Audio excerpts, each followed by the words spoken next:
Welcome Tamil stocks friends. July 10 வியாழக்கிழமை இந்த வீடியோவில் இந்தியாவின் மிகப்பெரிய மென்பொருள் நிறுவனமான டிசிஎஸ் உடைய Q1 ரிசல்ட்டு, அதாவது முதலாம் காலாண்டு முடிவுகள் இன்றைக்கி வர இருக்குது. அதுக்கு முன்னால் நிபுணர்களோட வெளியிட்டுள்ள வருவாய் பற்றிய கருத்துக்களை பார்க்கலாம். அப்புறம் என்ன விலையில் கன்சிடர் பண்ணலாம்னு பார்ப்போம். முதல்ல நேற்று புதன் முடிவடைந்த மார்க்கெட் அப்டேட்டை பற்றி பார்க்கலாம். சென்செக்ஸ் 176 புள்ளி குறைஞ்சி 83,536 க்ளோஸ் ஆகிருக்கு. நிஃப்டி 50 46 புள்ளி குறைஞ்சி 25,476 இருக்குது. நிஃப்டி பேங்க்கு 42 புள்ளி குறைஞ்சி 57,213 க்ளோஸ் ஆகிருக்கு. வெளிநாட்டு முதலீட்டாளர்கள் 77 கோடிக்கு வாங்கியிருக்கிறாங்க. உள்நாட்டு முதலீட்டாளர்கள் 920 கோடிக்கு வாங்கியிருக்கிறாங்க.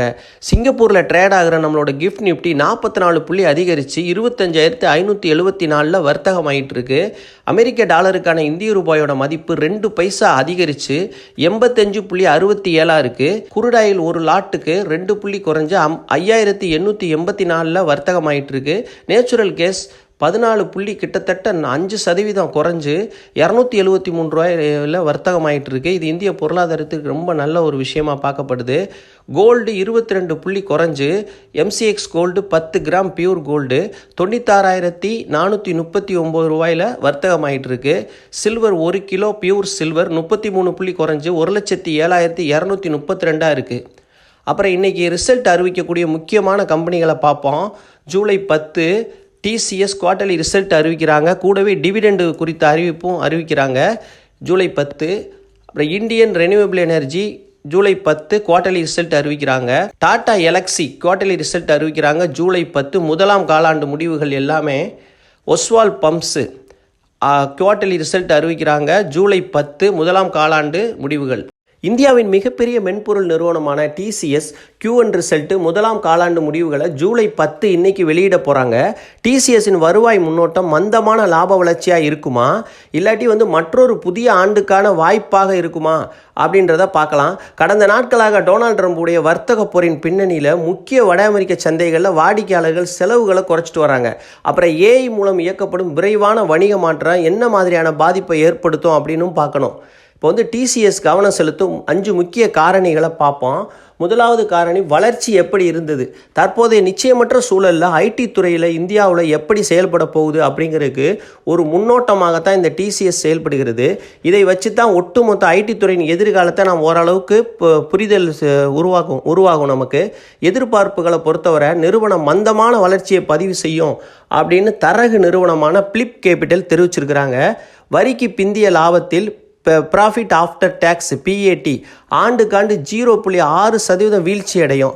ஆனால் வருவாய் 3% ஆண்டுக்காண்டு வளர்ச்சியை எதிர்பார்க்குது இந்த பிளிப் கேபிட்டல். அப்புறம் BSNL ஒப்பந்தத்தில் குறைந்த பங்களிப்பு ஒரு காரணமாக சொல்லப்படுது. மற்றும் பலவீனமான தேவை காரணமாக அமெரிக்கா மற்றும் ஐரோப்பிய ஒன்றியத்தில் முக்கிய சந்தைகளில் செயல்திறன் மந்தமாக இருக்கிறதா பிளிப் கேபிட்டல் சொல்கிறாங்க. மேலும் வளர்ச்சி ஆதரவும் குறைஞ்சிக்கிட்டே வருது. ஊதிய உயர்வு ஒத்திவைக்கப்பட்ட போதிலும் எபிட்டா கிட்டத்தட்ட சமமாகவே இருக்கலாம் அப்படின்னு தெரிவிச்சிருக்கிறாங்க. எபிட்டா மார்ஜின் 66 புள்ளிகள் சுருங்கக்கூடும்னு பிளிப் கேபிட்டல் தெரிவிக்கிறாங்க. EBITDA mean earning before interest taxes depreciation and amortisation. இரண்டாவதாக தேவை மற்றும் எதிர்பார்ப்பு தெளிவற்றதாக இருக்குது. அப்புறம் நீண்டகால வர்த்தக போரோட தாக்கம் பங்கு குறித்த சந்தை உணர்வை பாதிக்கும் அப்படின்னு தெரியப்படுத்துகிறாங்க. மூன்றாவதாக ஒப்பந்த வெற்றிகள் மொத்த ஒப்பந்த மதிப்பு குறித்து முதலீட்டாளர்கள் கவனம் செலுத்தி வர்றாங்க. 4ஆம் காலாண்டு முடிவுக்கு பிறகு டிசிஎஸ் தலைமை செயல்முறை அதிகாரி கிருத்திவாசன் கூறும்போது முதலீடுகள் தொடர்பான முடிவெடுப்பதிலும் திட்ட தொடக்கத்திலும் ஏற்படும் தாமதங்களை எடுத்துரைத்தார்.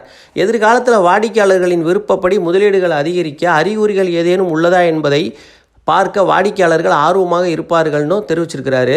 பொதுவாக பெரிய ஒப்பந்தங்கள் எதிர்கால வளர்ச்சியின் முக்கிய அறிகுறிகளாக இருக்கும். நான்காவது, பணியாளர்களின் எண்ணிக்கை மற்றும் பணியமர்த்தல் போக்குகள். மார்ச் 31 முடிவடைந்த காலாண்டு வரை டிசிஎஸின் பணி நீக்கம் 13% இருக்குது. அதிகரித்த பணியமர்த்தல் நிறுவனத்தின் எதிர்கால மேம்பாட்டை குறிக்கும். ஆனால் பணி நீக்கம் செலவு கட்டுப்பாடுகளை குறிக்கும்னு தெரிஞ்சுக்கலாம். ஐந்தாவது, AI artificial intelligence gen AI IT துறையில் என்னென்ன மாற்றங்களை ஏற்படுத்தும் என்று கவனம் செலுத்த வேண்டிய ஒரு முக்கியமான விஷயமாக இருக்குது. ஜென் AI மற்றும் டிஜிட்டல் உருமாற்ற முயற்சிகள் பற்றிய புதுப்பிப்புகள் மற்றும் அவற்றின் பணமாக்குதல் ஆகியவை தீவிரமாக கண்காணிக்கப்படும் என்று ஜெயின் கூறுறாரு. டிசிஎஸ் உடைய ஸ்டாக் ப்ரைஸ் பார்க்கலாம். ஹை வந்து 4592 வரைக்கும் போயிருக்கு. லோ 3056 வரைக்கும் கீழே போயிருக்கு. நேற்று க்ளோசிங் மார்க்கெட்டில் 3383, கிட்டத்தட்ட ஹையிலேருந்து 20% இறங்கியிருக்கு. பிஇ ரேஷியோ பார்த்தோம்னா 25 இருக்குது. Sector BE 30. புக்கு வேல்யூ 261 ரூபா தான். கிட்டத்தட்ட 13 டைம் நிறுவன மதிப்பு அதிகமாக இருக்குது. இப்போ முதலாம் ஆண்டு ரிசல்ட்டு வரட்டும். ரிசல்ட்டு மந்தமாக இருக்கும்னு சொல்கிறாங்க. கிட்டத்தட்ட 3 வருடமாக எந்த ரிட்டர்னும் தரல இந்த ஸ்டாக்கு. இதை கன்சிடர் பண்ணுறதுக்கு நம்ம பார்த்தோம்னா 3280க்கு கன்சிடர் பண்ணலாம், 3180க்கு கன்சிடர் பண்ணலாம். நீங்களும் நல்லா யோசித்து உங்கள் முடிவை எடுங்க. தமிழ் ஸ்டாக் சேனலுக்கு ஆதரவு அளித்த அனைவருக்கும் மிக்க மிக்க நன்றி.